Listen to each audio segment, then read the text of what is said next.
He's in the room. He's been It doing is that. Monday night, and we are live in Mount Shasta. Live in Mount Shasta. Not live from New York. Live from Mount Shasta. It's Monday night. Monday night. Monday night in Mount Shasta. Mountain Shasta. It's a big white mountain over there.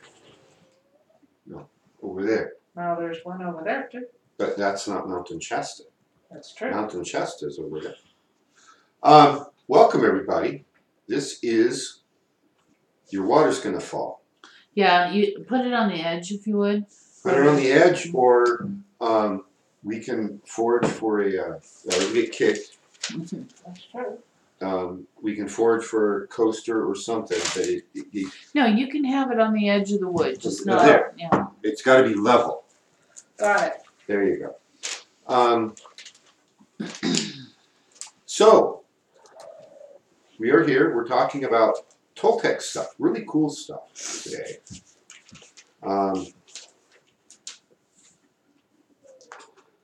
When people come online, let me know if they log in. The Toltec philosophies is as you know, philosophical system associated with the Toltec traditions. And the Toltec traditions we'll get to in a bit. It's an example of what we now refer to as an esoteric system of information or knowledge or philosophy.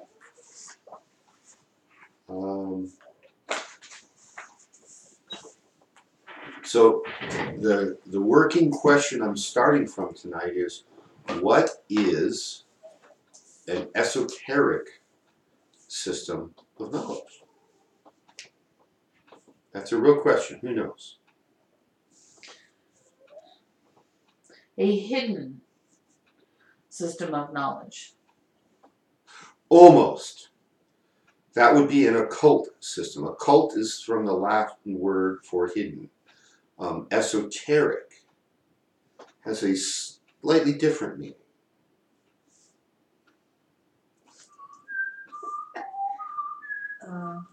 Any guesses?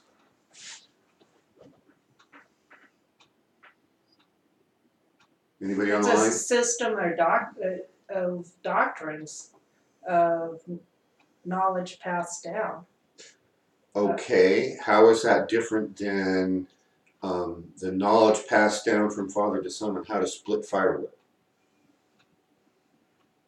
That it's higher knowledge. Well, higher knowledge. Are you saying there's a relative hierarchy of knowledge? Yes. But what makes the higher knowledge esoteric as opposed to just how to build a brick house versus how to split firewood? It comes from source. It comes from source. You don't think firewood comes from source? Trees come from source, and cutting wood to make fire to keep warm and cook is part of source, but this is So this is knowings, this is knowledge being of higher consciousness. okay. Out of all the people in the world who've ever lived, what percentage would you say until the last 25 years, what percentage would you say actually know how to make a fire? Today? No, except for the last 25 years. Oh. Throughout human history, prehistory, recorded history, up until 1975, we'll say. Probably close to 100%. Yeah. Therefore, would the knowledge of how to make fire be considered esoteric? It's high knowledge, everybody knows it. It's a form of alchemy, but I'm thinking. you're thinking. Anybody online have thoughts on that question? intended for or likely to be understood by only a small number of people with a specialized knowledge or interest. This is from Miss Sarah Solson. Yeah, she's quick on the Wikipedia. She beat me. I was still looking it up. And she got the right answer. Yay, Congratulations, Sarah. Drink this one for you. That's some good yerba mate, let me It's tell a you. good answer too. It's the accurate answer. It's knowledge known only by a few. Not everybody knows it. Nowadays, you notice I said up until the last 25 years, or then I qualified that to 33 years, going all the way back to 1975.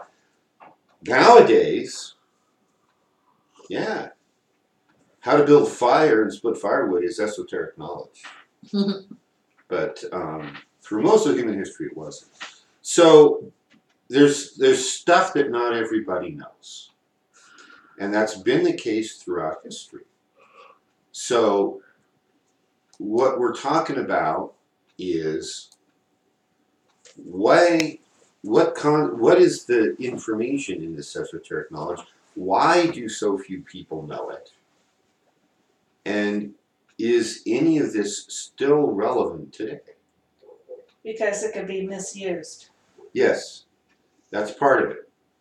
For the same reason we don't give a loaded M16, take the safety off, and give it to kindergartners on the playground. It could be misused, right?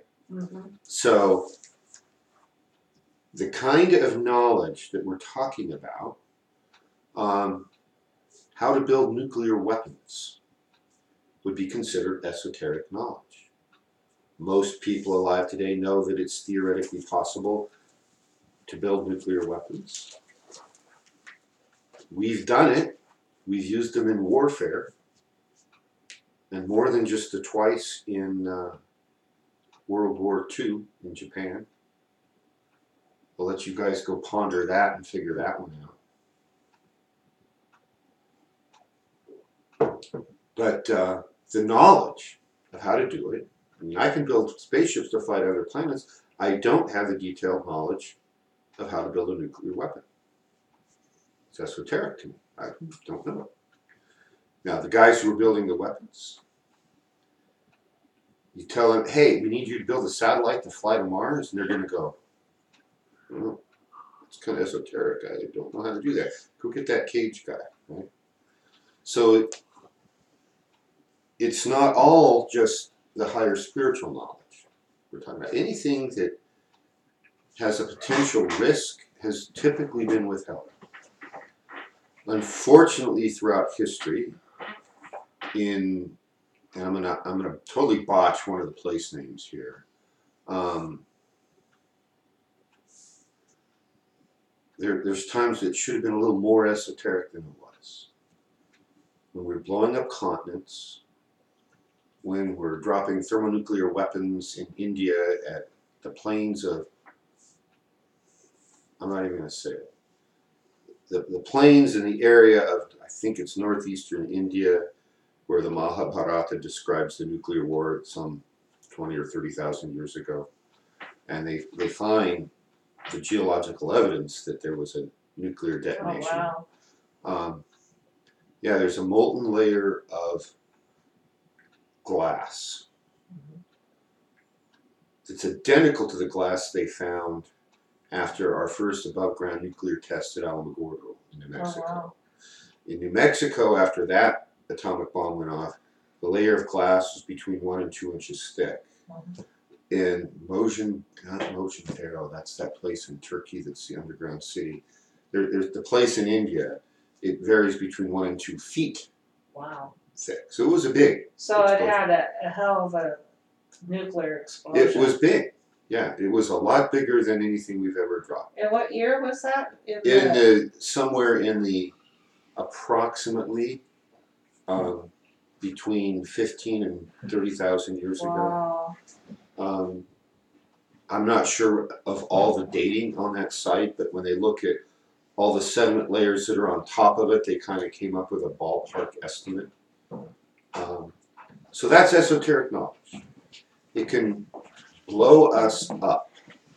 Nice hat. It's not what I was expecting when I looked up. I'm like, she's Switch just, the camera. It's for our She's- Jaguar all right. energies. I love it. All right. Everybody, Nice Here's hat. Patricia. It's a nice Akadwa hat. she's always wearing purple and stuff, so when it's all Her hands are fuzzy and warm, I'm like, So cold. You gotta have gloves to match. I know. when we look at what's more commonly thought of as esoteric knowledge, we're really not talking about the nuclear weapons so much, or how to build satellites to fly to Mars. We're usually talking about the knowledge about how to access the higher planes of consciousness.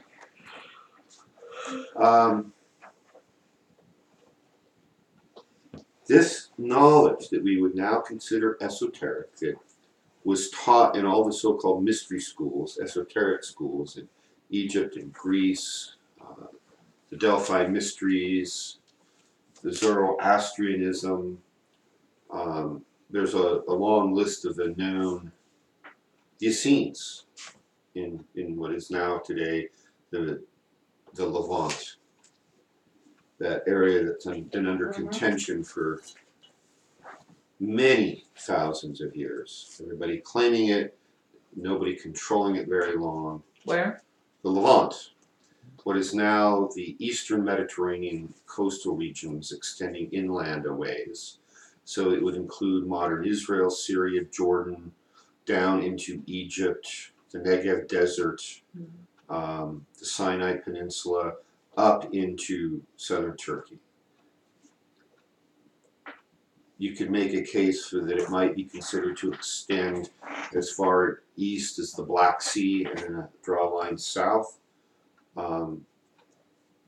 It's one of those very wide, fuzzy lines. Where does the Levant end? Sounds like a French word. Yeah, it probably is. What does Levant mean again?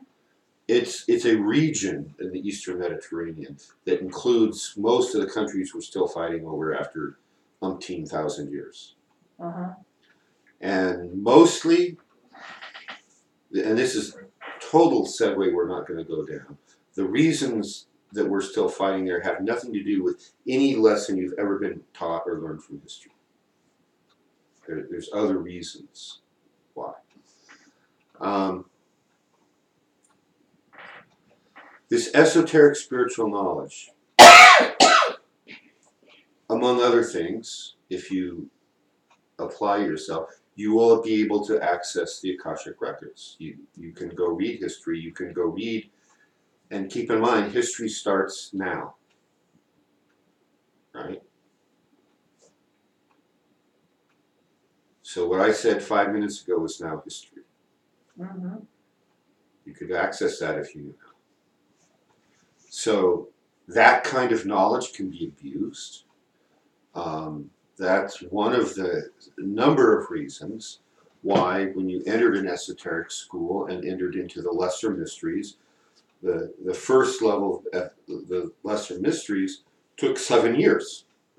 First you had to get in or be invited in, and if you at different times in history you could apply, and then other times you couldn't. You would just, if you were doing good, you would be invited in. But then it was 7 years before you could go on to the second level. And that length of time had a number of reasons, one of which was a proving ground for you. You know, did you take the knowledge, the bits of knowledge you got going through the first initiatory phase, and did you apply it and try to use it for the benefit of all beings everywhere? Did you try to further humanity, or did you use that little sliver of knowledge you were given and abuse and take advantage of others? In which case you'd never be allowed beyond. 7 years would go by and you would never be invited to the second level. But if you applied yourself and did well, then yeah, you would. And there's other reasons for that number 7. And then the second round was 5 years, and after that, you were said to be 12 years of age, spiritually speaking, and you went through the third level, which was considered, levels 1 and 2 were considered part of the lesser mysteries. Level 3 is what was called the greater mysteries. And after you became 12 years of age spiritually, and you entered into this higher mysteries, you gained the ultimate levels of knowledge, Did you say it was called the Greater Ritual? the greater mysteries. Mysteries. And it probably had a ritual associated with it that might very well have been called the greater ritual, but keep in mind this is being translated into modern English from many different ancient tongues and languages, some of which we have no idea how we actually pronunciate the words. So Do you know how long the third level? the rest of your life. You went through the third initiation, and there were no more initiations, but then you were in there and you were dedicated to that path the rest of your life. Actually, that's not accurate. It's plural. The rest of your lives, plural. Once you're in, you're in. It's kind of like the mafia. You don't get out. So if you went through the lesser and the greater mysteries in ancient times, basically you're done with. Well, you're never done. There's always more to learn. There's always more to apply yourself to. There wasn't any other formal initiations per se, although in Atlantis there are rumors in some of the channel documents, and I haven't actually gone back and looked at this, but there are rumors that there might have been 9 levels. So that's interesting. Make me a note to go do that meditation. I'll go check. And you know what? How many levels of initiation they had in the original Atlantean system? I'll go look.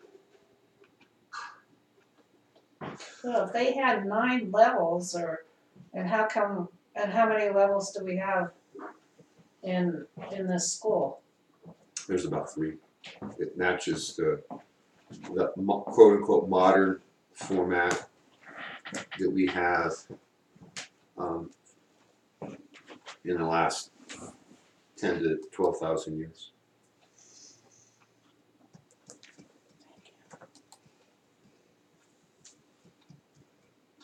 So this esoteric knowledge is derived from the Exodus from Atlantis. Of what? From the Exodus from Atlantis. There was more than one wave of major exodus. Some of it was colonization. Egypt was founded that way. Several other waves went out in different directions, and we find remnants of those people and the information they held today. Some of it appears to be mythological. Some of it is genetic DNA based. Well, how could these people over here have the DNA with those people over there when they're separated by a long, long ways and they clearly had no contact, so how could that be? Well, gee, if there's DNA matches between these remote peoples, apparently they did have contact. Apparently they did get to know each other in the biblical sense of the word. And the DNA spreads. And when you think about it, even back in the early days of settling this country, people on foot and horseback could cross the continent in 3 months in North America.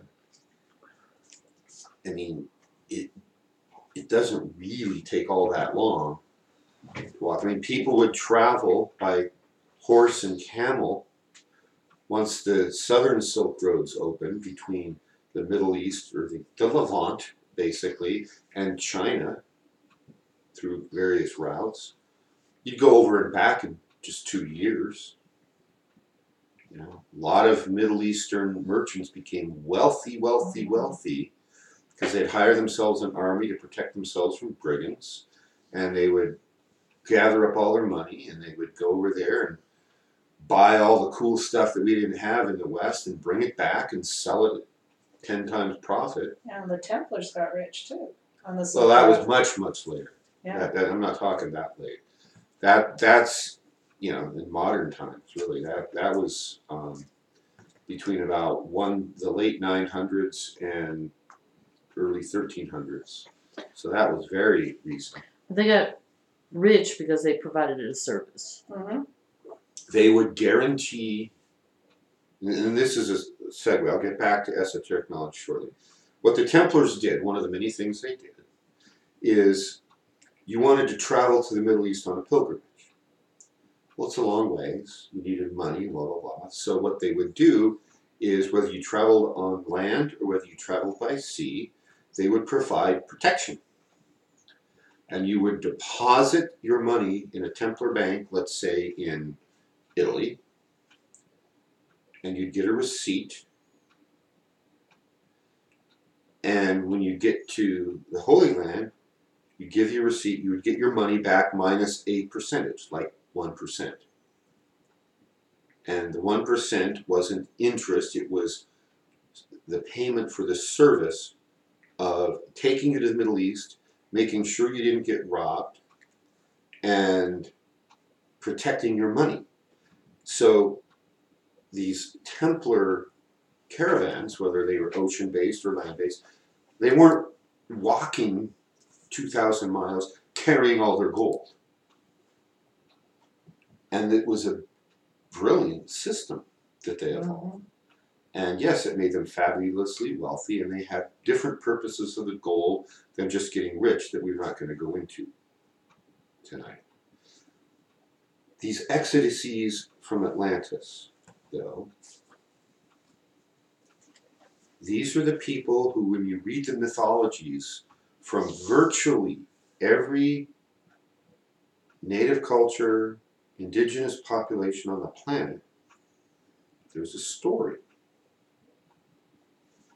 A story of one or more people who came as bringers of great knowledge.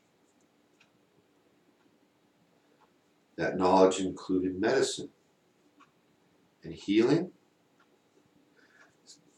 basic things like agriculture, irrigation, high technology if you didn't know it, how to grow food to ensure your survival through the coming winter when, a quarter of your population might have died otherwise. How to build things that didn't fall down. It's a great art. I was going to say, even the biblical story of Adam and Eve, basically the snake is bringing knowledge. It's, giving of, the tree of knowledge of good and evil so that we can reason and understand. And, that was a conscious choice to do that in order to know for ourselves. Right. There's a lot of symbolism there, which I would love to do a whole episode on someday, because there's at least 4 major interpretations, 4 levels of interpretation of that. And you don't get the whole story by only looking at what's in the modern version of the Bible. You have to go back and read the Gnostic Gospels and some of the other texts that, especially the ones most despised by the Roman Catholic Church. Just shows you where to look, huh? Yeah. Don't watch the Da Vinci Code. It's evil. Okay, let's go watch Let's go watch it. If they had come out... We should watch it sometime. We should, except it's... redundant. It's redundant and it's... We already know it. Mildly entertaining. It's certainly better than its follow-on, The Lost Symbol. I've got both books in here if you want to borrow the book to read. And I've got the Da Vinci Code movie.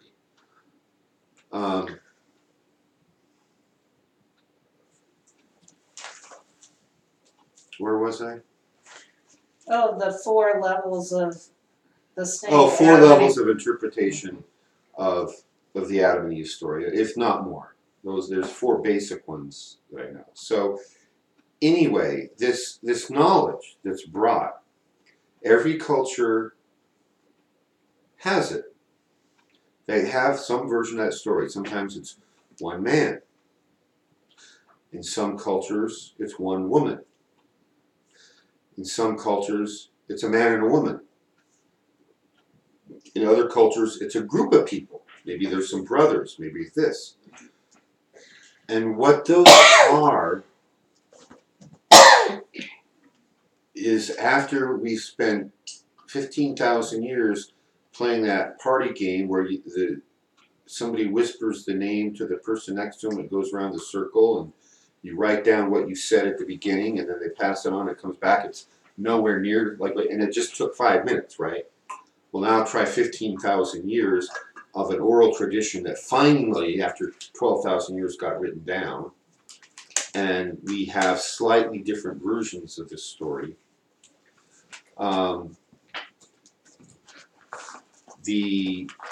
The story is, in essence, the tale of how survivors / refugees / missionaries, if you want to think of it in that way, from Atlantis went somewhere to these different peoples all over the world with the intent of spreading knowledge.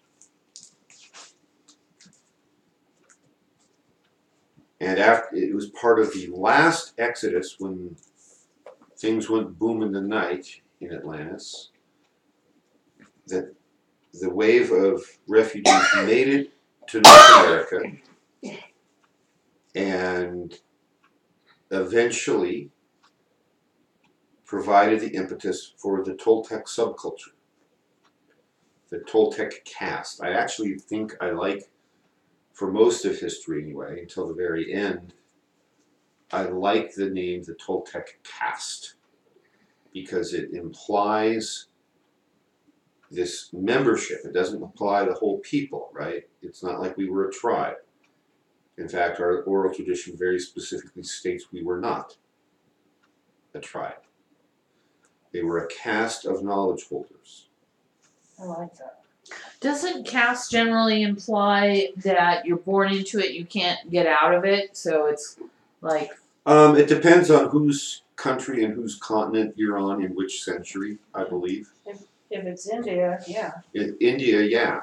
Doesn't matter how smart you are, if you're an untouchable, nobody's going to listen to you. You just invented free energy. Oh, well, that's the untouchable way of doing things. Right? No, we won't even talk to him. Caste or guild, are used interchangeably at other times in history. The Masons, the stonemasons were a caste and a guild. They had a different word for it. The collegia in the Roman times were castes or guilds. How do you spell collegia? Like college, only except the terminal E becomes an IA. Thank you. So these held a specific set of knowledge, and it revolved around healing and science and technology and spiritual stuff. And the spiritual stuff was considered probably the highest of those patches of knowledge. So, couldn't we also call it a priesthood? It could be called a priesthood or priestesshood combined because it included everybody. There were men and women of knowledge. Women and men of knowledge. Both. Living together. Living together. Men and women living together. What is the world coming to? And acknowledging ladies, versus the church. The divine feminine equally recognized with the divine masculine. And then that devolved into the divine feminine dominating and the divine masculine being repressed. And then the divine masculine got mad, and so then the divine feminine's been repressed, and the divine masculine had sway, and now we're trying to get people back together on the same page, and most of them aren't having it. They just want to keep fighting. So we're going to change the consciousness, which we're getting to in a minute. So this esoteric knowledge of how to do that, change your consciousness, change the world physically, change the world energetically. The knowledge of simple things like meridians and chakras goes back many, many tens of thousands of years, and how to use that for healing.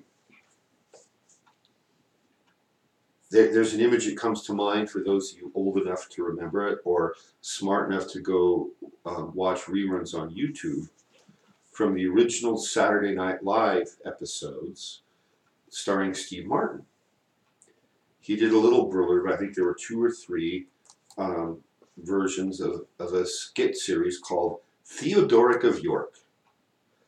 And I know he did one that was the medieval barber, which was their version of a doctor. And there was medieval judge. Seems like there was another one, but I don't remember what it was.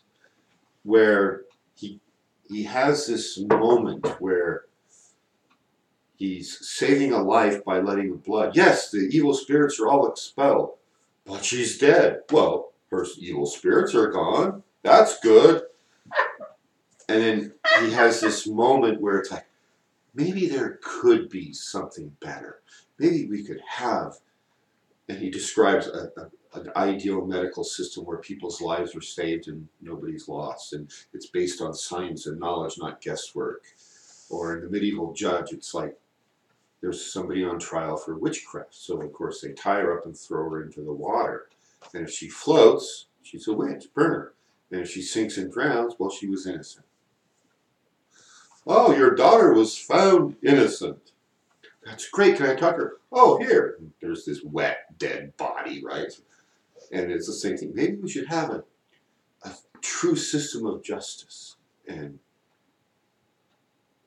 a trial by a jury of our peers. And he goes up, maybe 6 men. No, 18 good men. He kind of works it into 11 or 13, somewhere around there. And then at the just he's on this moment of this verge, this big flash of insight. He goes, nah, back to doing the things the old way. Next patient, get my saw, kind of a thing. And that's kind of the way we tend to respond to this higher level of knowledge sometimes. And all you have to do is spend about 10 minutes online watching news, and you're going to see all manner of rejection of knowledge. Mm-hmm. Yeah.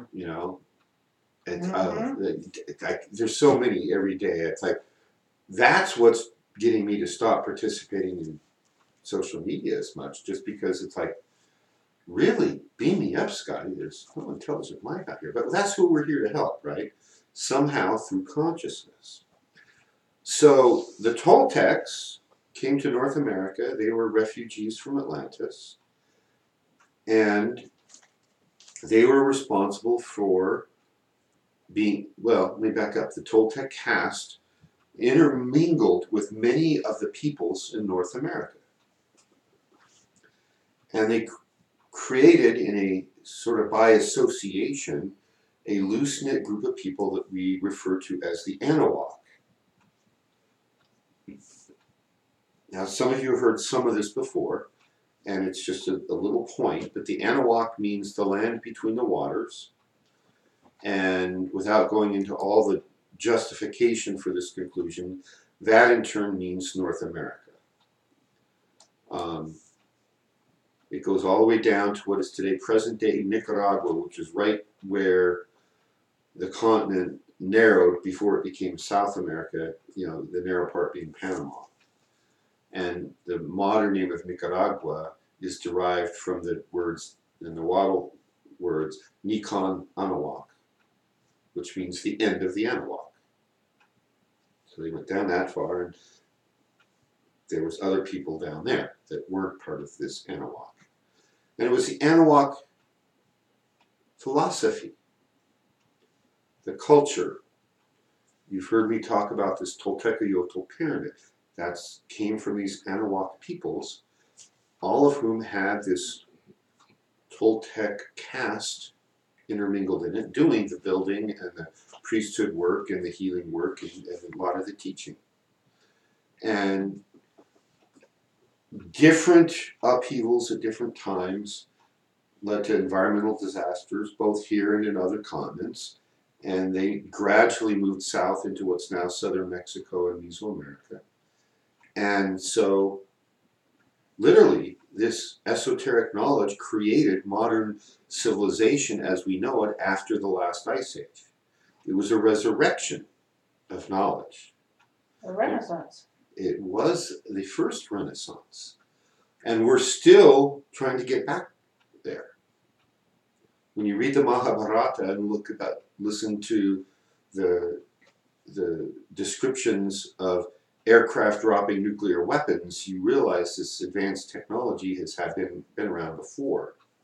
When you look at the pyramids that are widespread on every continent and generate energy, electrical energy, transformative energies, you realize that we still know just a fraction of what was known about 15,000 years ago. And there may have been even more knowledge before that. And we keep shooting ourselves in the foot as a human race because we keep finding reasons to blow ourselves up one way or another and not advance. And most of the sacred scriptures from most of the planet talk about that.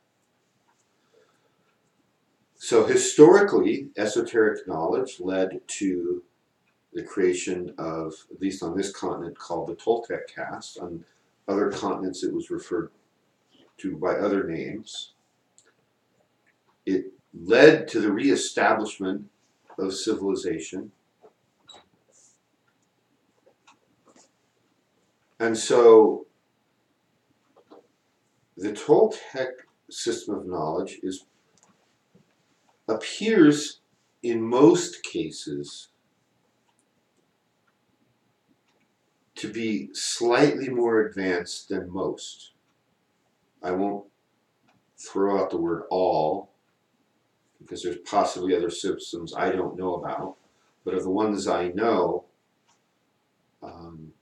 in terms of the spiritual knowledge, how to access the higher planes, how to use that knowledge to benefit life on Earth, how to do the long-term spiritual transformative work. We know that the oldest ancient Indian culture seems to have had it. We know that the oldest version of the Egyptian culture seemed to have had that same equivalent knowledge. And there may very well be others. Yeah, but that's in Persia. Yeah, the Magi had a lot of this as well. And that was probably remnants of the Egyptian knowledge, because they're right next door. Well, if you look at the megaliths, Yeah. then, you know, obviously there was a higher level architectural, or at least the ability to move large stones Mhm. that we see in Peru, we see it in the Middle East, Yeah. we see it in China, we see it, Yeah. you know, in North America. So That was on the more technological, scientific engineering end as opposed to the spiritual transformation end. But there's clearly overlap between those levels of knowledge. The same energy we use now, the Akadwa, for transformative purposes, was a subset of the energies that were held at one time that was used to move these stones. So that begs a question then, is any of this ancient knowledge still of use today?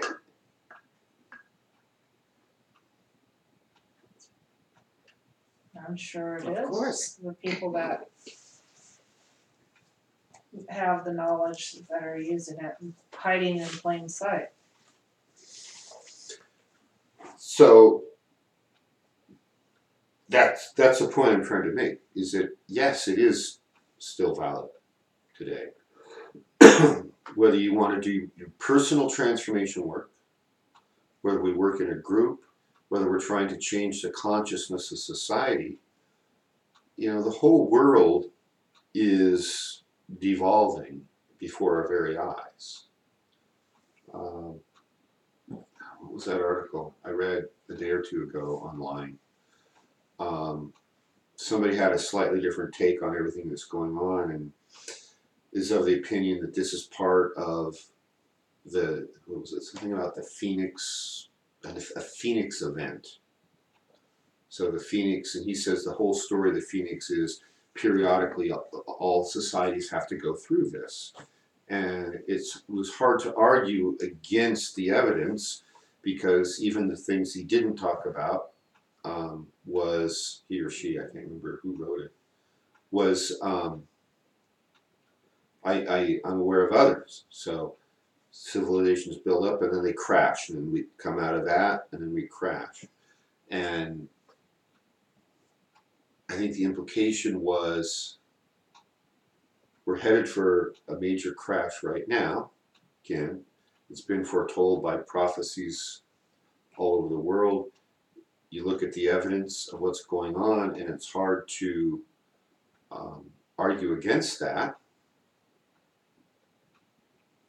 We're living in a modern world where we are cutting off our nose to spite our face in many ways, that's figuratively speaking. Don't tell some of the people who are out eating Tide Pods the analogy about cutting off your nose to spite the face, because that'll become the next rite of passage, right? Apparently, I never knew about Tide Pods until after the fact. I didn't know the one about snorting condoms until after the fact. I saw pictures go through my Facebook feed, and I'm like, what's that about?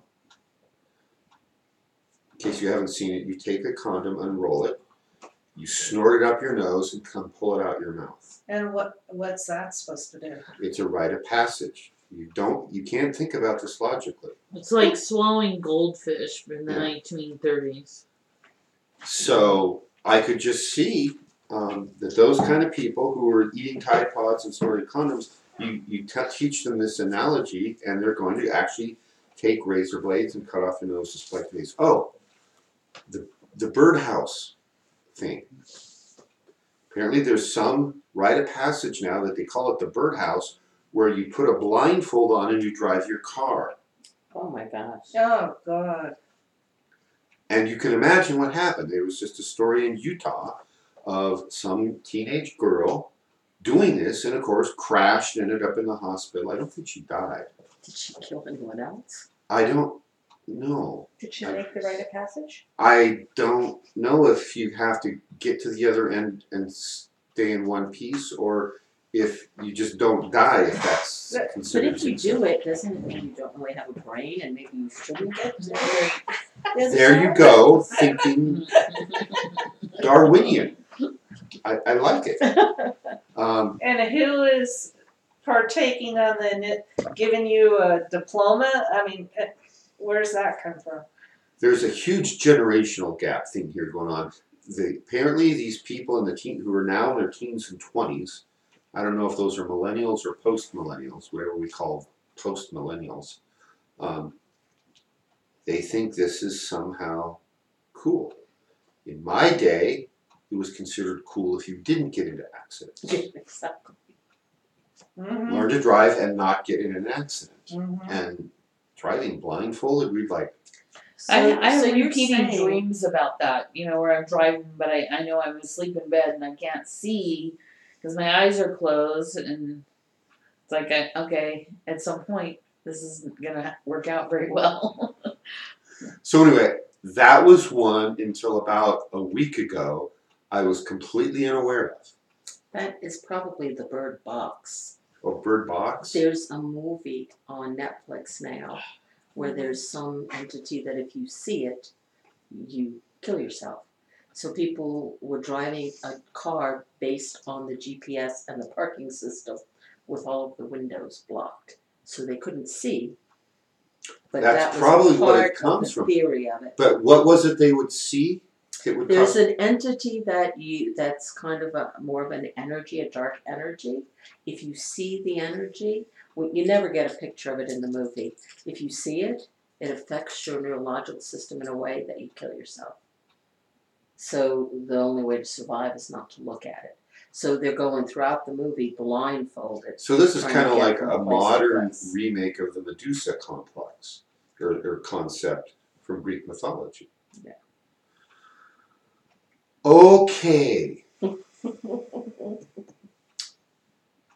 And then they wonder why we're concerned about the future of humanity. Yes.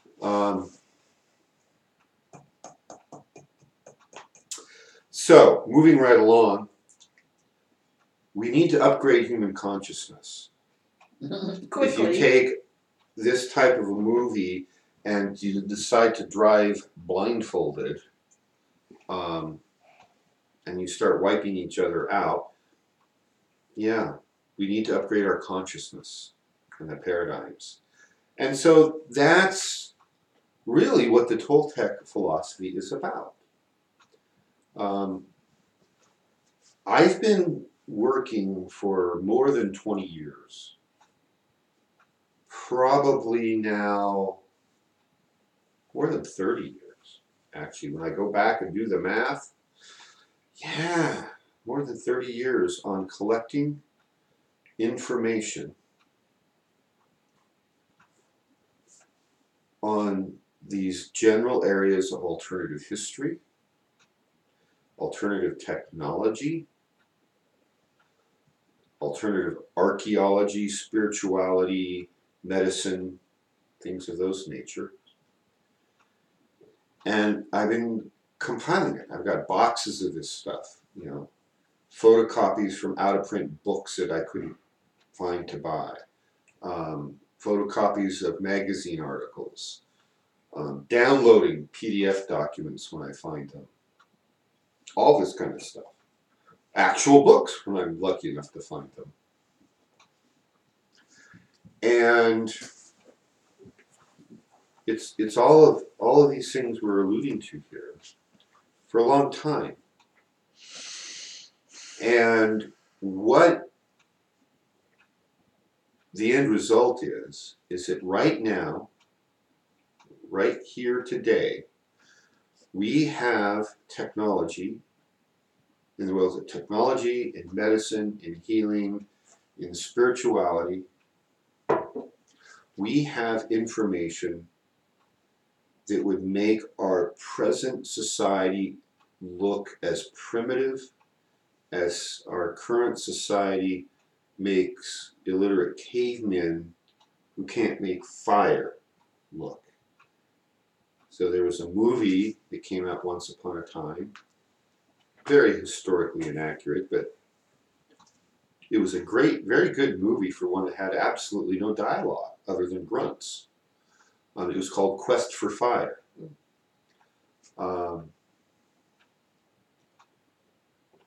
It depicted these people who were cave dwellers, and the only way they got fire would be is lightning would start a fire, and they would go get coals and they would keep it burning because they didn't know how to make fire. They hadn't figured that out. And they got attacked by some other tribe, and their fire went out. So, oh my God. So they sent their 3 strongest warriors out to go find fire. And then I won't tell you how it ends. But that's the kind of environment we are believed to have been in some 12 to 15,000 years ago. And that, according to academia, is when human history starts. Well, it actually is a lot more complicated than that. And this quest for knowledge, this quest for fire, it's very metaphoric in the movie. So we need to be pushing onward. Human consciousness draws on paradigms. Paradigms are thought forms which on the etheric and astral plane are objects that exist And once created, they can affect everyone in the human species.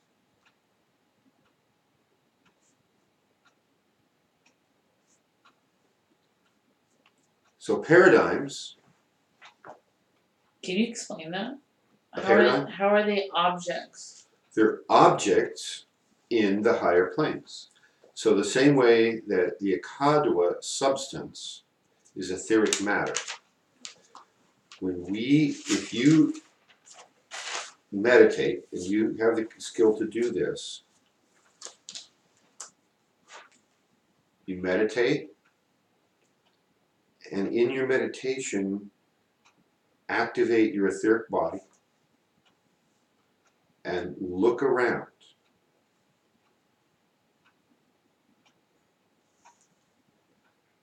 And then think a thought and watch it.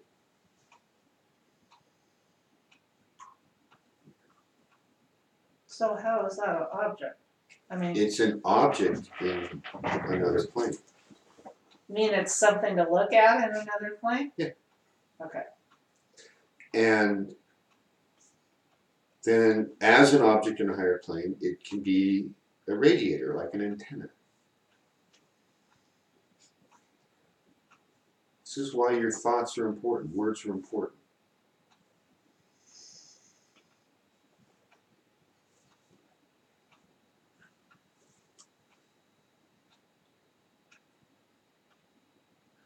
When we have the Akadwa, and we have a goal of upgrading human consciousness, we have it, because of being holders of the Akadwa, we have the ability to create more thought forms, stronger thought forms, have a stronger impact on the human collective consciousness. So, a desire to serve humanity through upgrading consciousness might be one reason people are attracted to the Toltec philosophies. The desire to use the Akadwa as an amplifier of healing techniques might be another reason somebody would want to come in and pursue both the Akadwa and the Toltec philosophies. The Toltec way of thinking is that everything is integrated, everything is holistic, health is dependent on food production. I actually like some of the quotes from Hippocrates, who sounds a lot like a Toltec, although he lived in Greece some 2,300 years ago-ish. Let your food be your medicine, and your medicine be your food. The other one I really like that Big Pharma really doesn't is, leave your drugs in the chemist's pot if you can cure your patient with food. I really like that. It's very Toltec. Food production, farming, health, physical, mental, emotional, and spiritual. Educating people on all this stuff from the moment they're born. The educational process was fully integrated into all other areas of society. So when you look at the extreme lack of community in our modern cultures, you can start talking about communities now and you get under attack for something. Somebody out there who is serving the agenda to undo everything of value for the benefit of all beings everywhere will attack you for everything. So just remember that old adage from the wise philosopher that says, never wrestle a pig in the mud.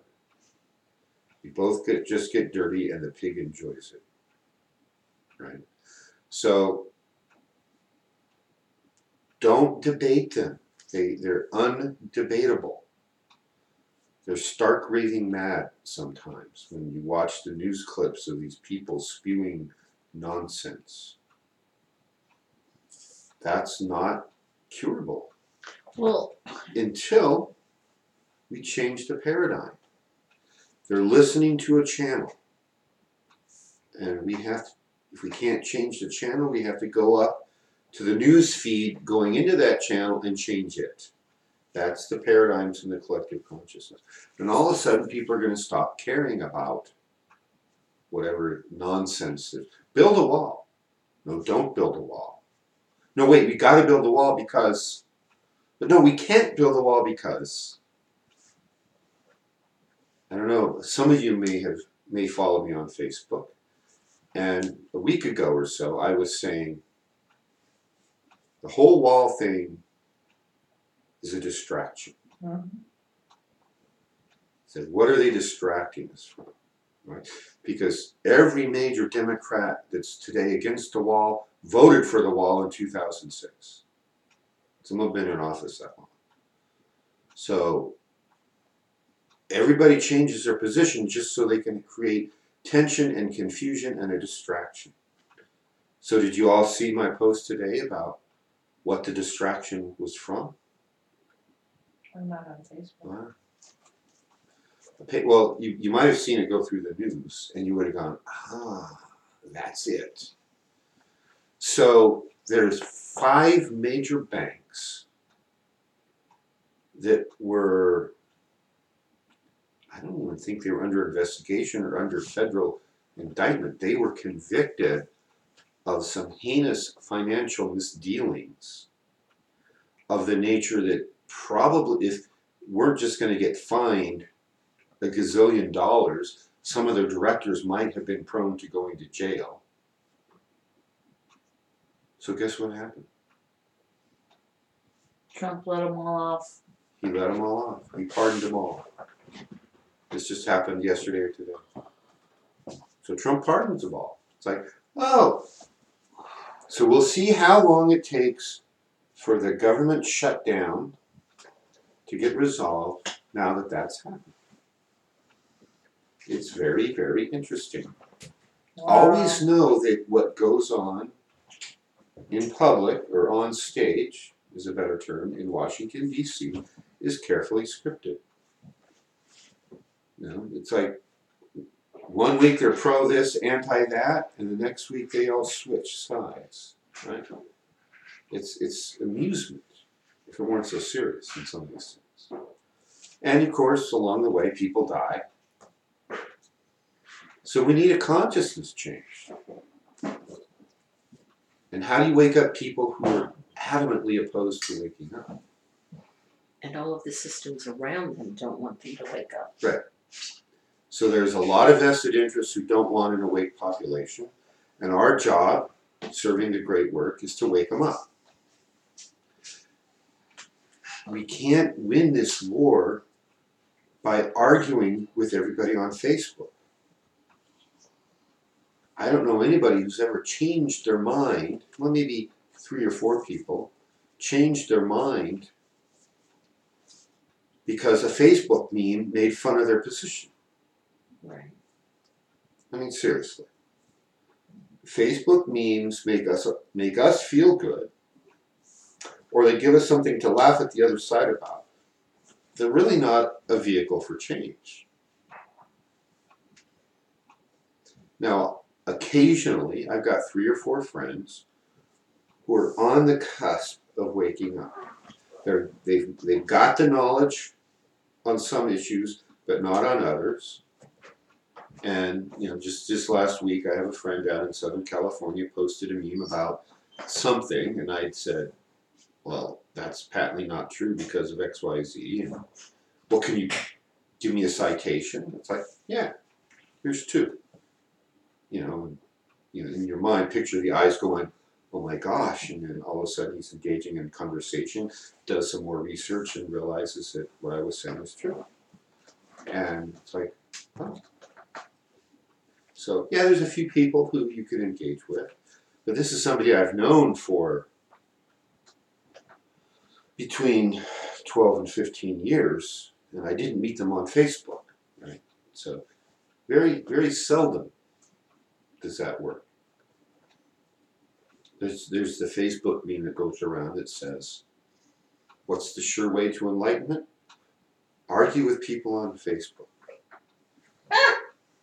Random strangers. And you know what? It's hard to argue against that from an esoteric point of view. It really is. Because if you argue with every idiot on there, eventually the accumulated preponderance of evidence that none of that matters will overtake you, and then you will reach Satori. Oh, yeah, none of that matters. Click, turn it off. Right? So, yeah, there is some truth to it, but yeah, you're not going to convince them to become enlightened by arguing with them on Facebook. Yeah.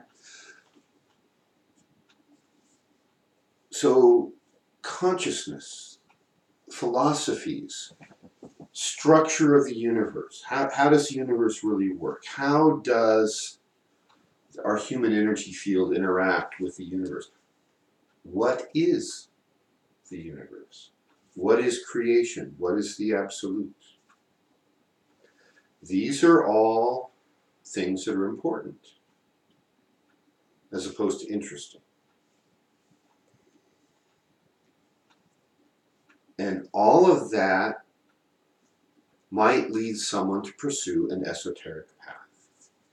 Now, you go back somewhere between 12,900 years ago and maybe 14,000 years ago, in that ballpark-ish. That, somewhere in there, is when Atlantis fell. Some of the exoduses started before that. There were people who read the writing on the wall and got out, and some didn't. And so at one time there was a more solid core of this knowledge.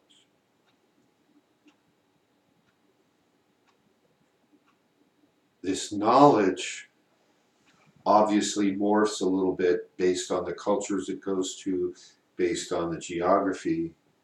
You come up with different stories and different meanings and applications in a desert climate versus a mountainous climate versus a rainforest, and so on. You're on the steeps of northern Eurasia, where not much grows except reindeer and amanita mushrooms. Your shamanic tradition looks very different than the Amazon jungle. But at the core, those traditions are very same. Very similar, not the same, but very, very similar. Because we're tapping into those same higher planes. There is but one structure to the universe. I refer to this concept as there's only one design. Only one design of the human organism, there's only one design. And it's not static, by the way, I'm not implying that. There's only one design of the planes of existence, what we're like the tip of the iceberg. There's a whole structure of universe below that supports it, without which the universe couldn't exist. The math and the models of modern physics, especially general relativity and string theory, support that. A lot of physicists don't like string theory because it's complex and we can't solve the equations. We can barely write the equations, but it's the best model that explains the most information that we have, most of the observables.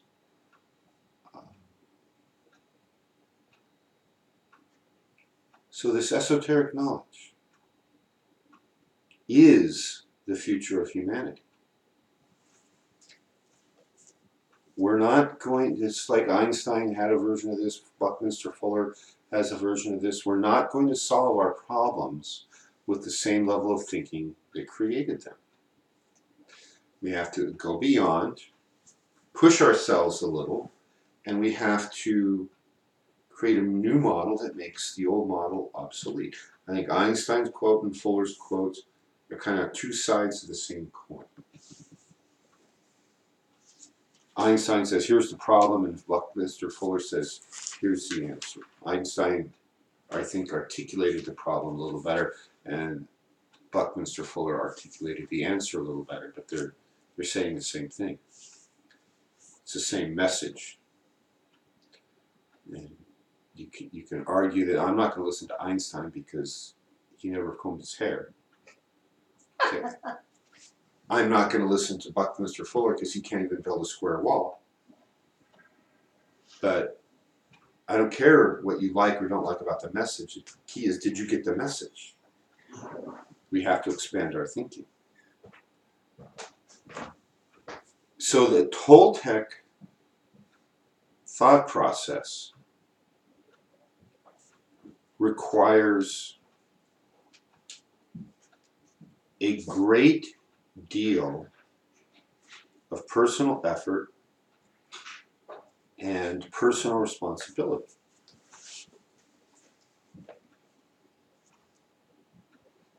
Just like these ancient esoteric mystery schools, it's like, we'll let you in the door. After that, it's on you. It's like children's Christmas toys. Some assemblies required and batteries not included. Right? You got to put the knowledge together. You got to do something with it. You have to empower it. And not just literally with vocabulary, but conceptually. You've got to put energy into whatever it is meaningful to you. That's why we had the exercise, and we've all picked an issue that you're going to work. And so from now through the next another 3 months-ish is the time to be planning.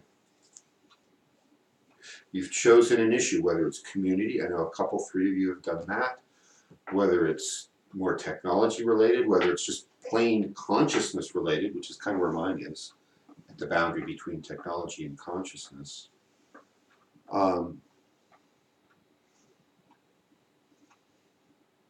It's like, how do we get the word out? And what is the new model? So we're focused now on what is the model we want to create.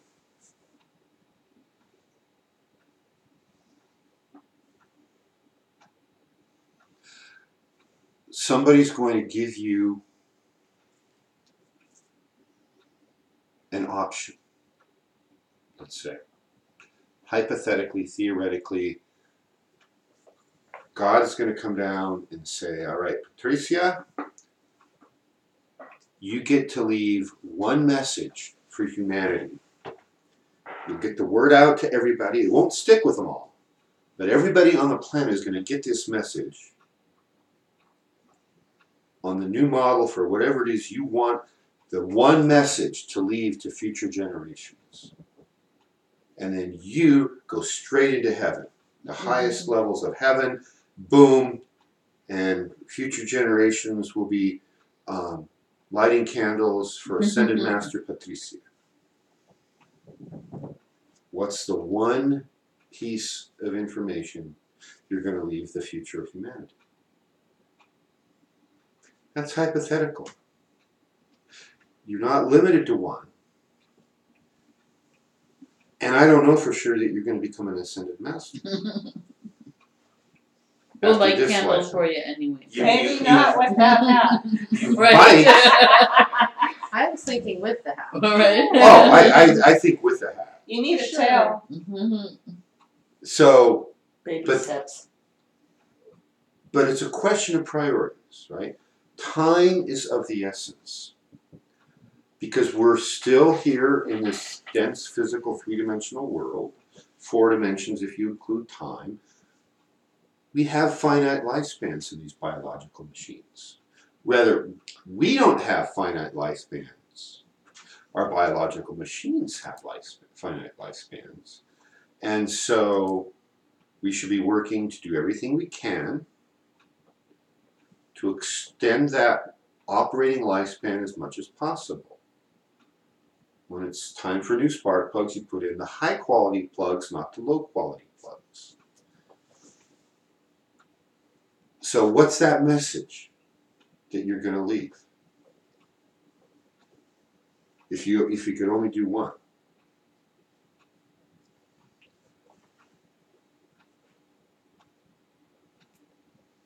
And how would you leave it? That's the guidelines for these next 3 months of moving from the dreamer phase of, oh, I want to save humanity by doing this. Well, then exactly how are you going to do that? And then we go into the, later on this year, the warrior phase of taking action and getting that message out.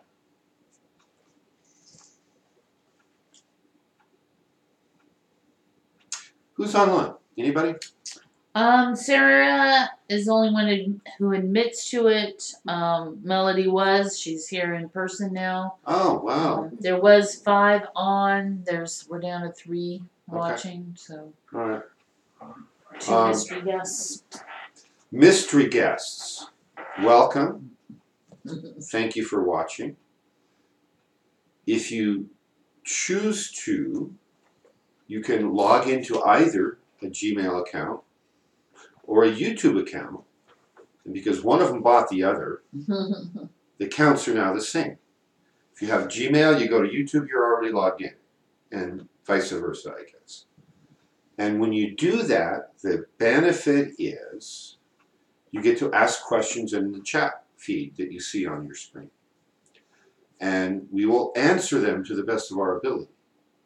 If I don't know the answer, that's okay. I'll make something up. I'll make up something like, oh, that's something Bonnie knows.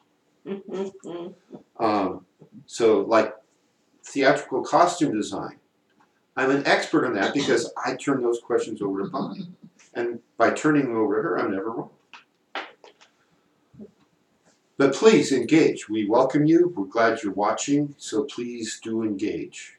And like our channel, please. We get better search engine results, and eventually we'll get our own nice channel name that if we get enough followers, because right now it's this long alphanumeric string of gibberish. And later on it can say something like Golden Eagle Discourses.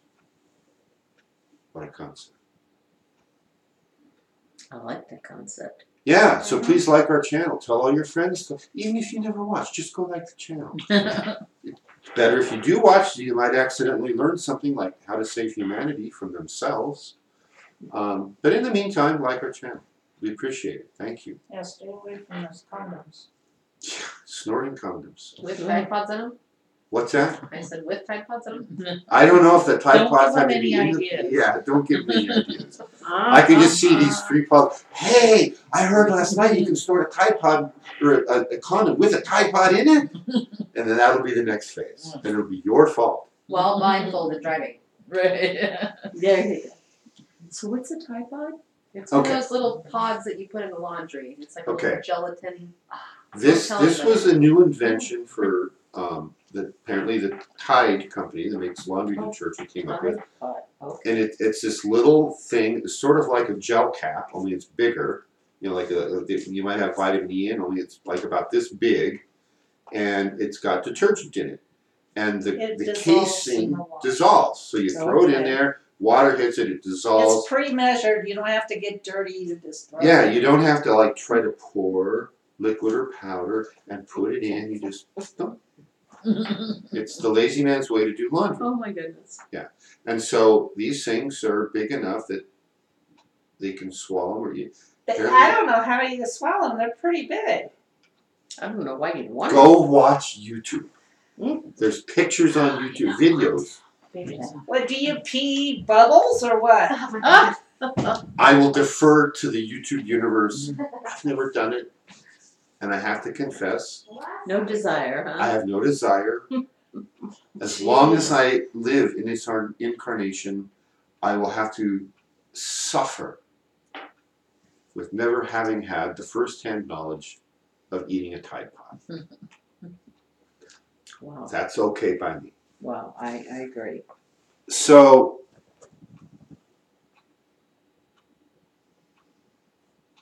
esoteric knowledge is both ancient and modern because, as somebody mentioned, it's tied to this divine source,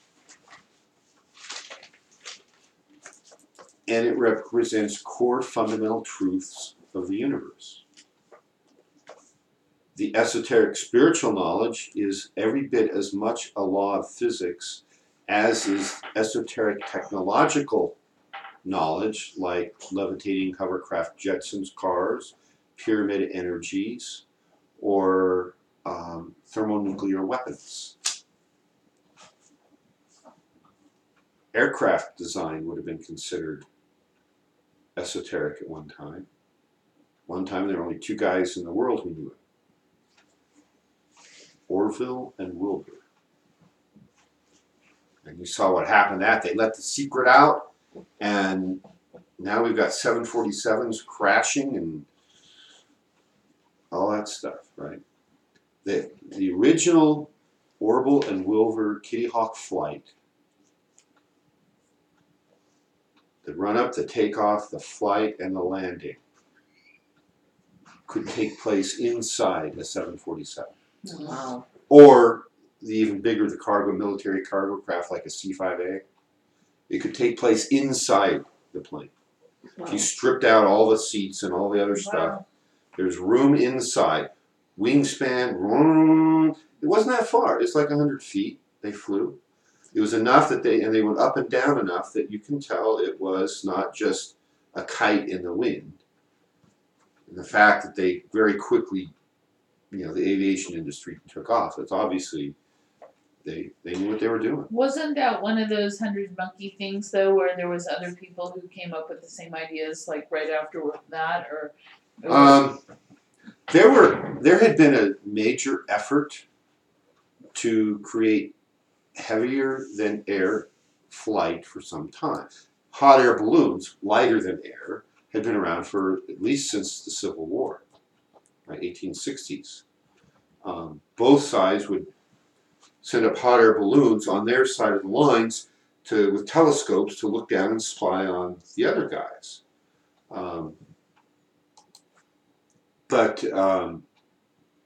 So there was a lot of similar experiments being done.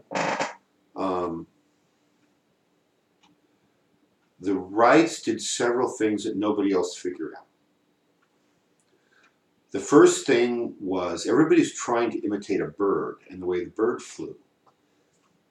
And what they figured out was the 3-axis control system.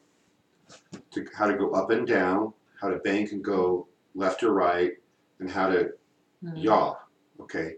They learned how to control all of those independently of the others. That was a major technological breakthrough that they were the ones who figured out. Another one was everybody else was trying to make propellers that were kind of like steamboats, paddle wheels, right? They had flat blades going around, just like the fans we use in the summer to move air. What they figured out, though, in conjunction with the best wing shape to generate lift, was they turned their propeller into a wing.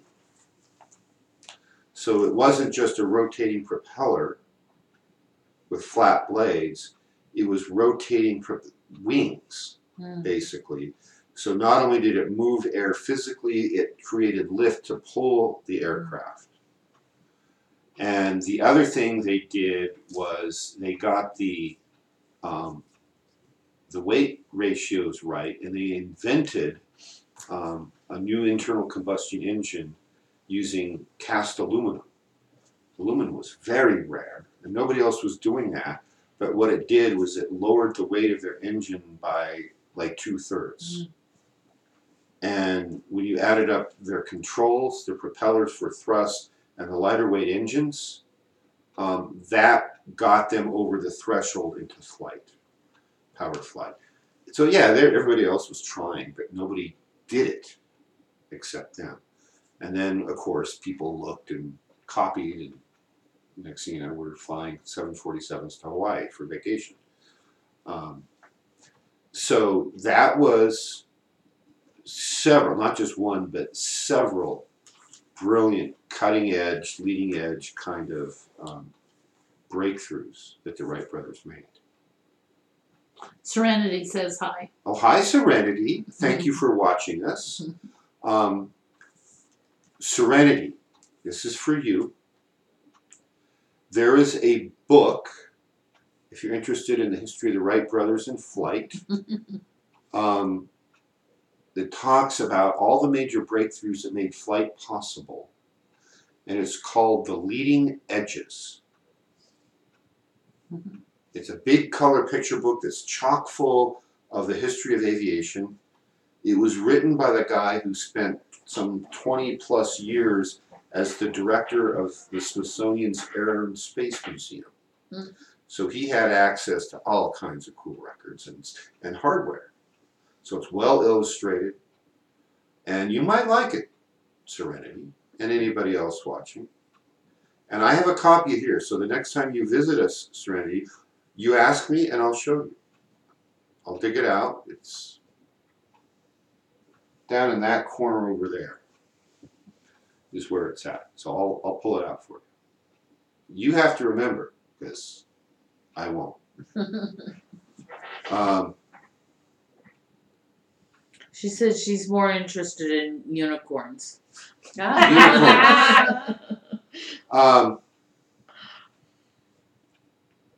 you have a book on that? There is Well, a coloring book. There's coloring books on that. But what's interesting, even more interesting, Serenity, which I will challenge your mother to help you with, is do serious academic research on where the stories about unicorns came from.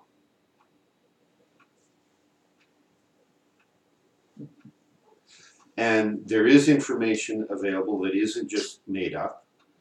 And I encourage you to look it up if you like unicorns. Go find out what real unicorns are all about.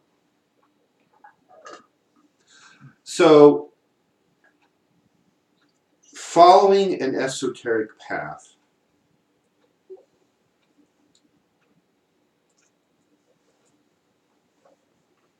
is what has the potential to save humanity from itself.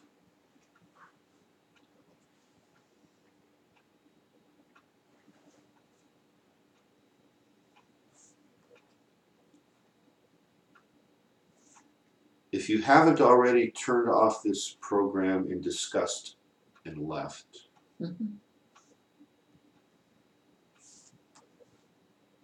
or as I say in my book about health and spirituality, when I right up front make the distinction that there is a spiritual side of the universe, there is a force that we refer to as God, and it's related to health. And if you haven't thrown away the book in disgust as soon as you read that, and what do I call it, in secular disgust, by throwing that out, and if you haven't turned this off and aren't even watching anymore, then there's hope for you. And there's a lot of different philosophies out there. Yes, there's organized religions, and most of them don't have the whole picture. There's a lot of different philosophical systems that come a little closer. The Western esoteric movement has gone through several peaks and valleys over time. There was a big surgence in the late medieval, early Renaissance era as Hebrew knowledge and Arabic knowledge began filtering into Western cultures. Then it kind of interest flattened out and died out. Not completely, there were still small pockets. Later on, you get into the 1800s, and there's another resurgence again, which you could say is still going on, although the mid-20th century there was a big downturn. And that was primarily when knowledge from India, for the most part, began making its way into Europe and other cultures from there. So this esoteric knowledge that is known by a few does have the potential to save our modern civilization, but there's no guarantees. One day I read something on the internet, I thought, oh man, we got a chance to make this. The next day I'm like, oh, okay. The Toltec culture went into hiding roughly a little over 1,000 years ago with the express purpose of holding the knowledge that we hold for this time we are in now. It's released.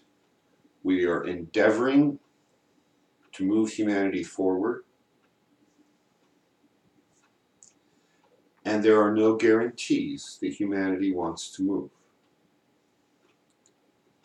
The term being drugged kicking and screaming into the future might conjure up an image of what we will have to do with some. You drag them kicking and screaming, and then you sit them down and they go, oh, wow, this is better, isn't it? But that's kind of what might have to be done. And there's a line that we can't cross as far as dragging them kicking and screaming too far, right? I don't mind dragging people kicking and screaming out of a burning building, but if they choose to run back in, I'm not going in after them a second time. It's just me. I do not believe that I've taken the Bodhisattva's vow. I will help, I will work as long as necessary this lifetime. But I'm not coming back waiting for everybody to finally get it, because some of them aren't.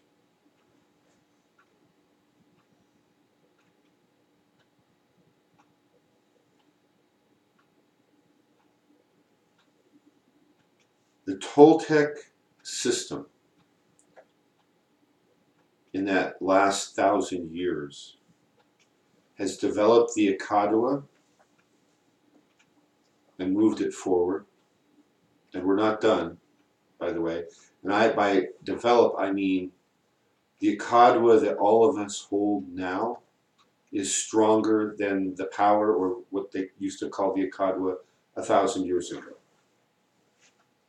With the caveat that even 1,000 years ago and today, it's still a subset and not as strong as it once was.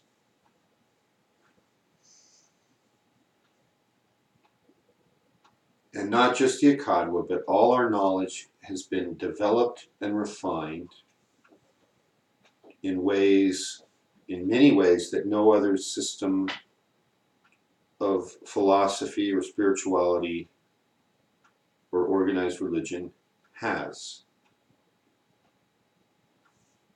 And so if you want to serve humanity the best you can, through consciousness, through healing, through an ability to access the higher planes, to help yourself break your karmic cycles, there's a host of reasons why you might want to study this philosophy, which is compatible with any other legitimate system of philosophy or religion. Notice I said legitimate, meaning it's in harmony with the laws of the universe.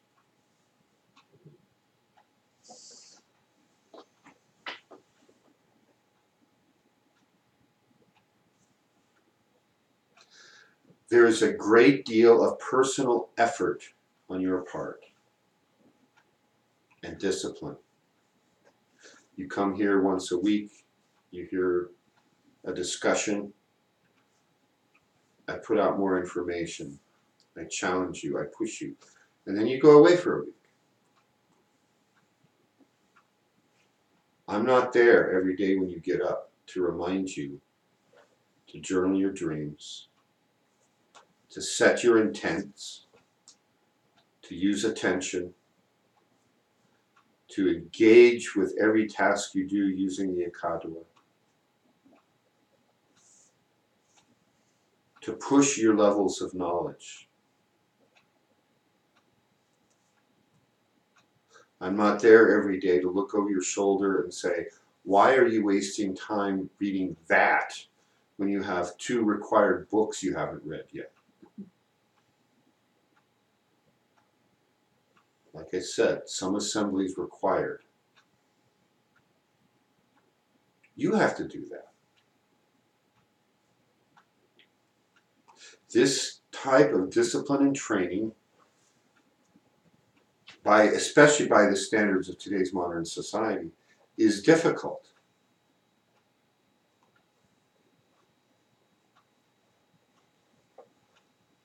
You have to plan what you're going to do, set your intent, and then do what you said you're going to do. And there are whole generations out there, people who won't do any of that. This is clearly not their path. They won't survive more than a week trying to do this work. They all think it's higher spiritual work is fun. Hard work. And there's times when it is, yeah. I have fun doing this sometimes.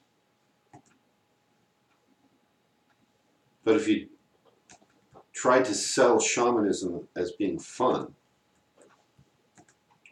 you're going to get a lot of people wanting their money back. So I sell it as being not fun, but of great importance.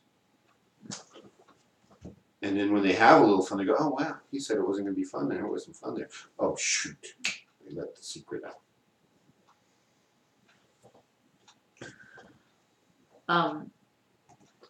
Apparently Sarah got in trouble for making the unicorn comment, and that that Serenity actually does want to see the aviation books. Oh, Mm. you can see the aviation book, and since it came up, you can still go off and do the serious academic research on the history of unicorns. She said she'll remember to ask you about it too. I suspect that Serenity will, because Serenity's in the Cool Kids Club.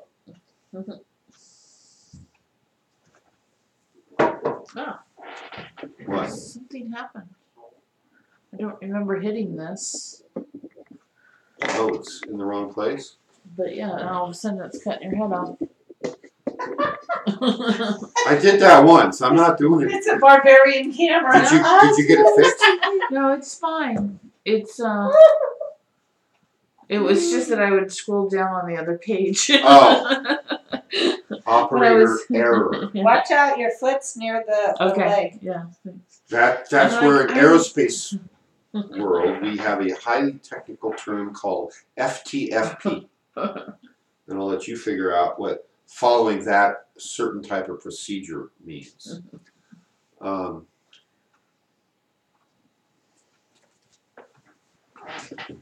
The Toltec system, in my opinion,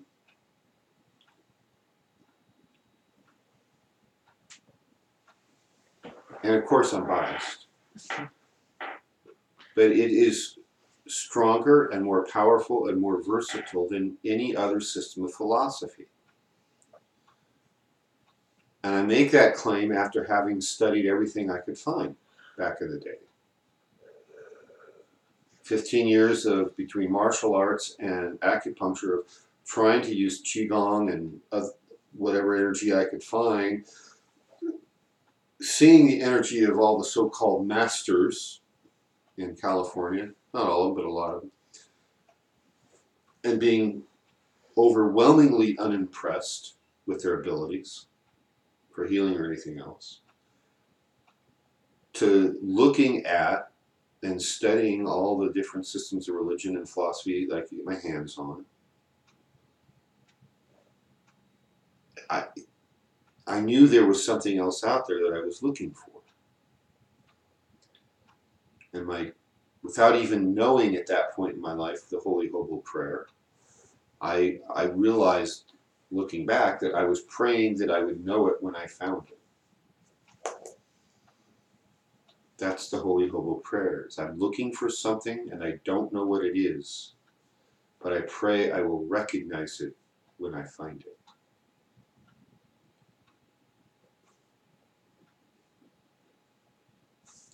That, for me, was the Akadwa and the Toltec path.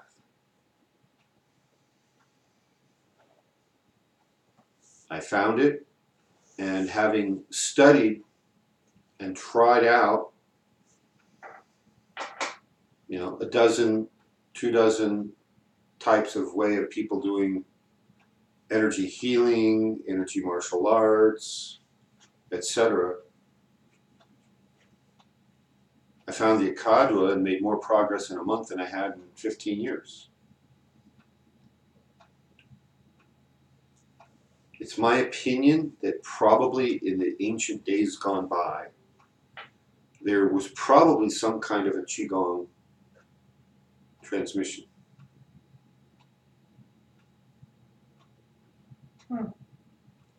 And I think that between all the political upheavals in China and India, that the people who held that knowledge probably all died and took the nuts. At some point, the last person who knew how to do that died, and that knowledge is no longer extant. Maybe it is. I could be wrong.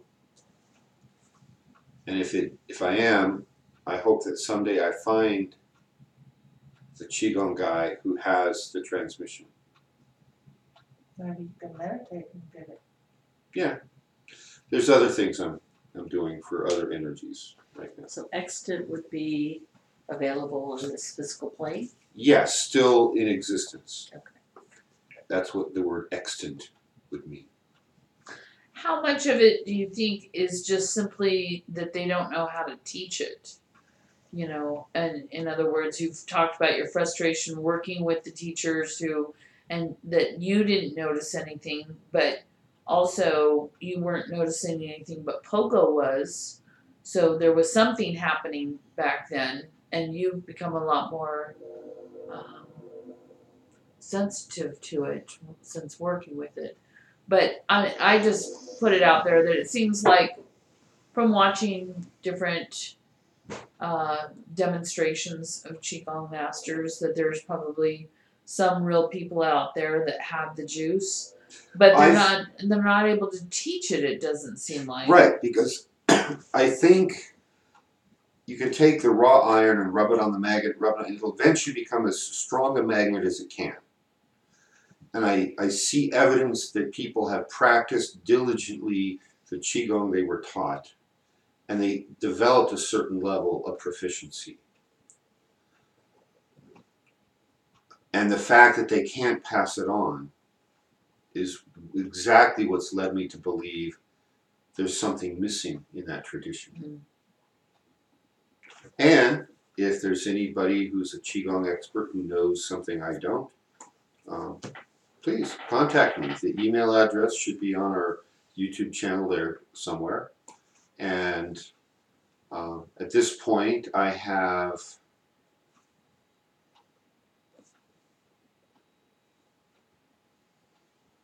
over 20 years.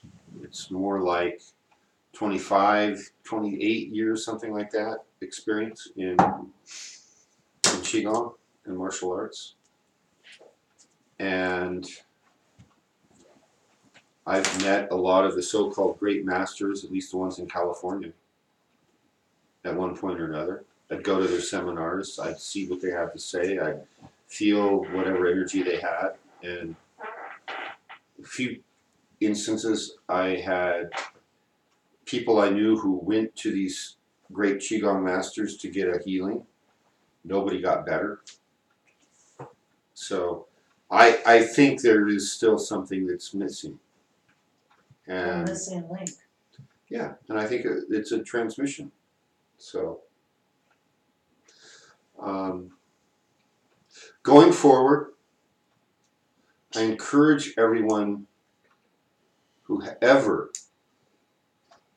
has an opportunity to study in and become a formal student in an esoteric school to do so. If you feel called to this work, no matter how much you resist doing so, you know if you're called to this work, whether it's a Toltec school, some other shamanic type of school, whether it's one of the other legitimate esoteric types of study out there that aren't necessarily shamanic.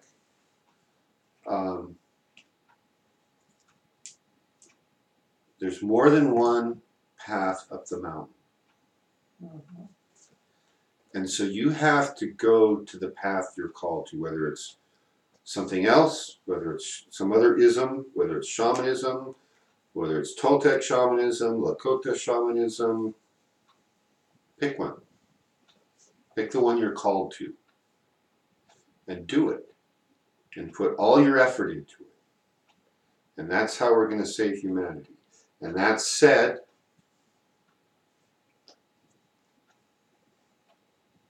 the Toltec system offers things that nobody else seems to offer.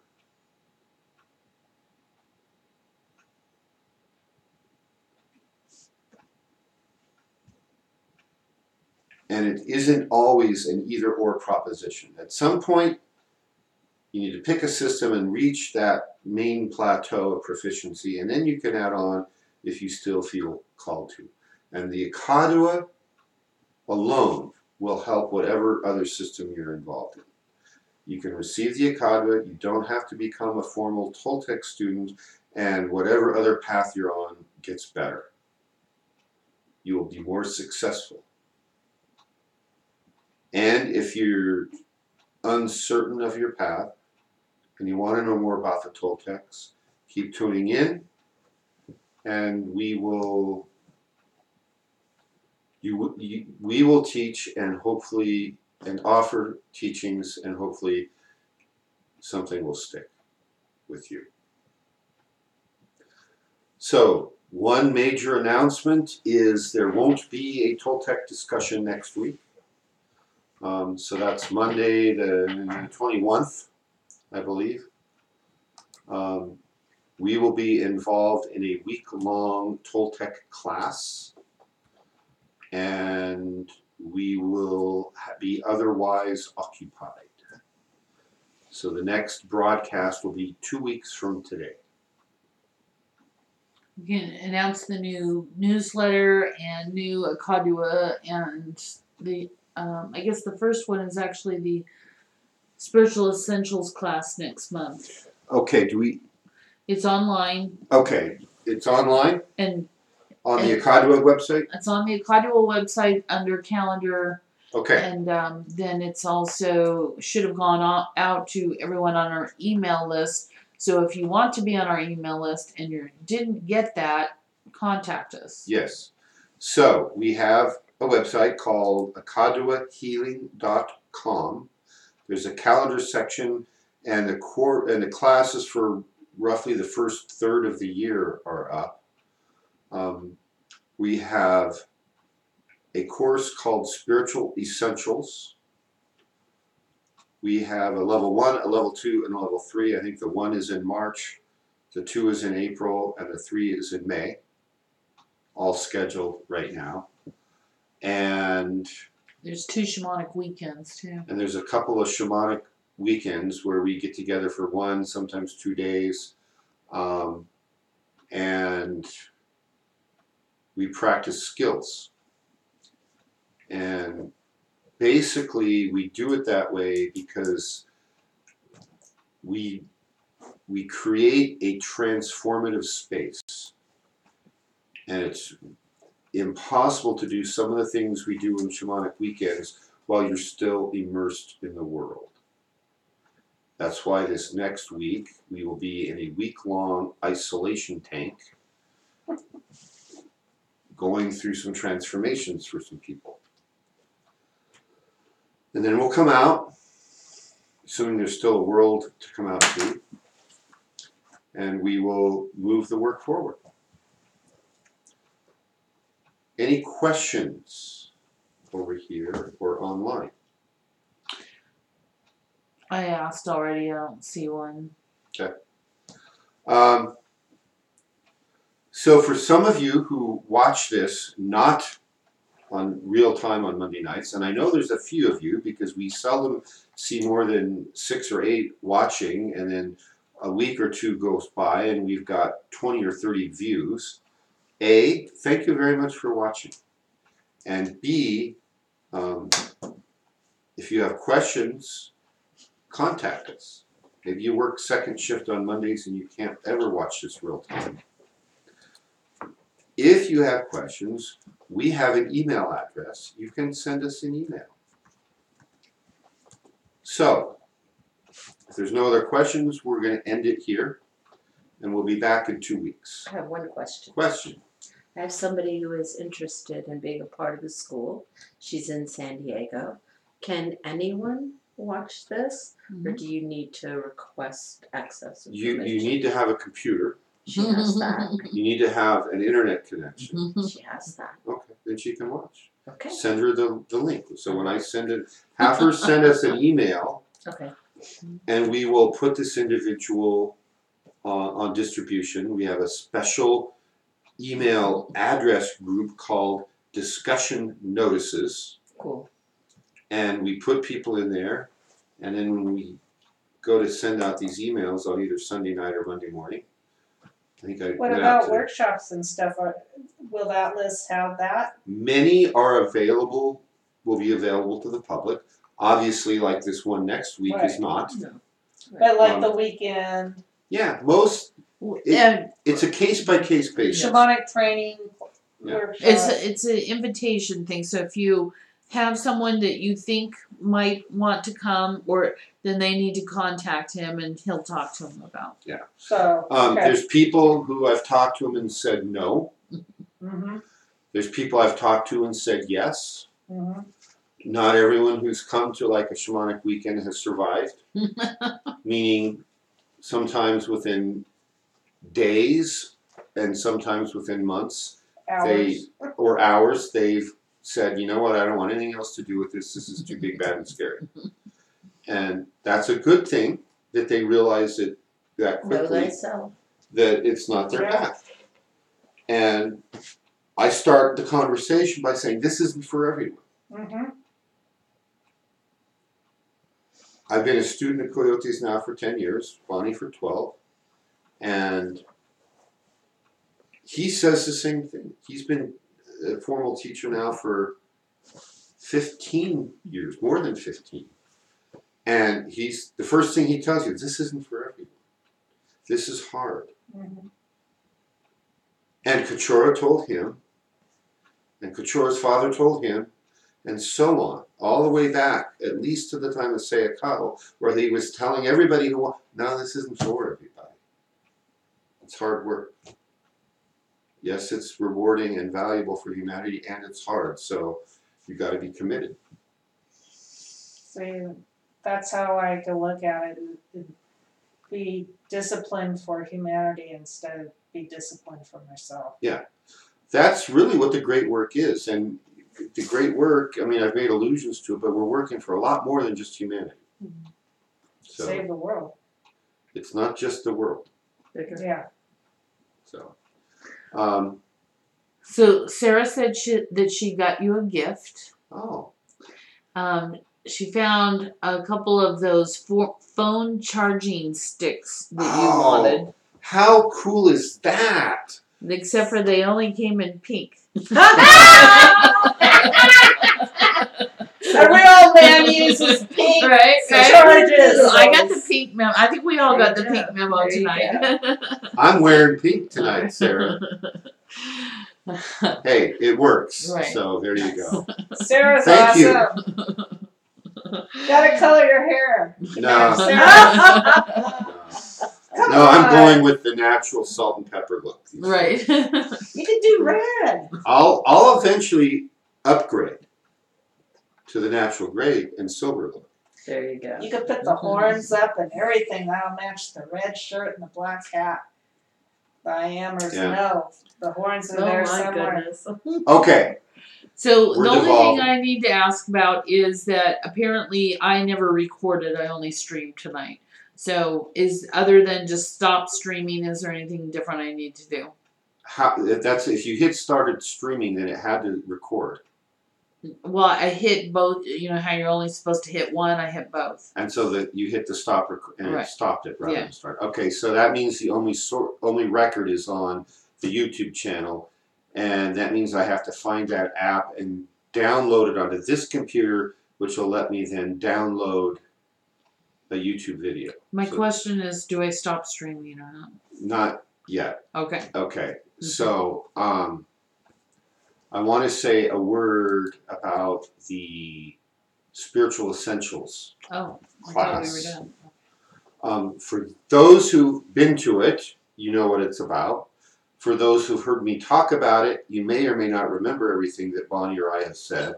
So, in brief, back in the day of last century and even last millennia, spiritual knowledge, valid spiritual knowledge, was hard to come by. And so we spent years and decades flailing around in the wilderness trying to find out what was legitimate and what wasn't. What was actually going to produce results and what was the fluffy stuff that was only intended to make you feel good. You take that body of information that we eventually filtered out, combine it with the questions we repeatedly get asked, whether we're teaching nutrition or teaching Akadu or anything else. I used to teach college physics and graduate physics, and people would end up asking me questions about spirituality. And so that body of information has been compressed into a one-day seminar that we call Spiritual Essentials, and it is intended to shorten the process of you finding your path. If you're tired of dogmatic religions, you're tired of the modern secular movement because something deep inside of you knows that it isn't true, that there is a divine source to the universe. In other words, there is a God, that you do have a spiritual nature, and you know that you're here to do something, but you don't know what it is. This course is intended to help you get on track to find it. We've had a lot of people take that course. Some of them become shamanic students. Some of them only become Akadwa students because they already have a spiritual, then they find a different spiritual path. But if you're looking for something and you don't know what it is, and you hope you find it when you recognize it, when you see it, the Spiritual Essentials course will help you be prepared to recognize it. That's more or less the intent behind the Spiritual Essentials class. Yeah. It's a good class. Yeah, so if we can remind everybody that if you've already taken a class, whether it's an Akadua training class or whether it's like Spiritual Essentials, you can always repeat a class for a nominal price. And for those of you who have taken this class, this is a good opportunity. This is kind of like our entry level course to kind of see whether you're interested in any of the esoteric paths, but also the shamanistic path in particular, and then also an introduction to the Akadua because of the energy related to that. So it's not an expensive class. I think we're offering it for $75 this time. And so it's a good class to bring friends and people who have questions. And for people who don't know how to ground, that don't know how, you know, to set an altar, that don't know the very basic things of kind of that can be found in many different spiritual traditions, but it does not promote one system over another. It doesn't even promote the Toltec over any others. It just presents the Toltec as a subset of shamanism, and it presents a whole lot of other isms, and it presents information that's like what lies behind all of that. So that in particular is a class that is open to everyone who pays $75. So if, is it just physically in a location, or can people do it online? That's a good question. In the past, it's only been physical location. Okay. I think This time, I think we have enough proficiency with the technology now. The last time we offered this was a year ago, and we were still struggling with this. And I think if Bonnie and I look into the material, we've got to go over the material step by step, you know, go down the agenda and see, can this be taught online? It may necessitate a different platform than YouTube. a lot of it's PowerPoint based, so we got to look into some of those logistics.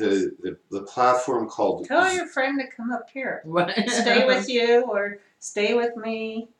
I'll talk to her. there is a Serious. platform called Zoom, and they have a paid option, not the free option, that allows me to broadcast a PowerPoint and a picture. Oh. And you And- can record.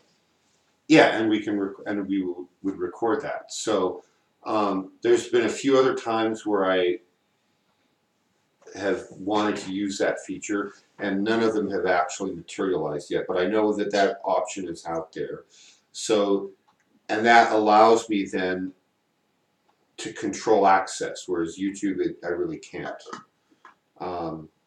That one's coming up pretty quick. That's a month from now, or a month by the time we get back from It's late February. late February. So, but we'll see what we can do as far as making it available.